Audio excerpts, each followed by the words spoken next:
जर माझे छत्रपती शिवाजी महाराज असते तर त्या नरदमांचं त्यांनी मुंडकं छाटलं असतं.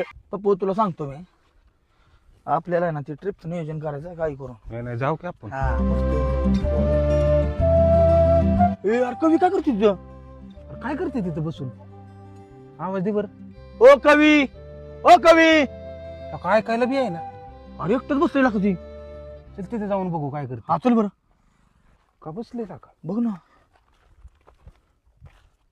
ओ कवी, तुम्ही का रडताय? अहो कवी तुम्ही रडताय वय? अयो अहो कशाला रडताय राव? चल तिकडे, चला काय झालं ते सांगा. चला उठा, चला चला. अरे कवी तुम्ही रडताय? सगळ्याला हसवणारा, सगळ्याचा मार खाणारा माणूस आणि आज चक्क रडतोय. अहो चमत्कार झाला की. कवी अभिली रडतोय म्हणून तुम्हाला वाटतं झालाय चमत्कार, पण माझ्या रडण्यामागचं कारण असं की निष्पाप जीवावरती झालाय बलात्कार.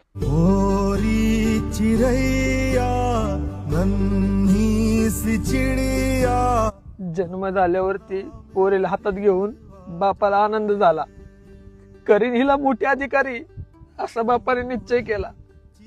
कायम हिला सुखात ठेवील ह्या स्वप्नात तो रमून गेला. पण काय चुकी त्या बापाची, हे सगळं करण्याआधी त्या निष्पाप पोरीचा जीव गेला. 9 महिने तिला बघण्यासाठी वाट बघत होती तिची माय. माझी पोरगी किती गोड, जणू दुधावरची साय. खुश झाले सगळे जेव्हा घरात टाकला तिने पहिला पाय. पण हे देवा, तू एवढा कठोर कसा? मला सांग, त्या लेकराची चूक तरी होती काय?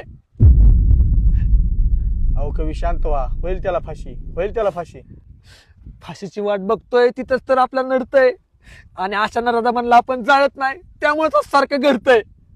कवी अहो सापडलाय तू, त्याला होईल शिक्षा. शाहू फुले आंबेडकरांचा महाराष्ट्र माझा, पण त्याच महाराष्ट्रात असं घडतंय ह्या नेत्यांना कशा वाटत नाहीत लाजा.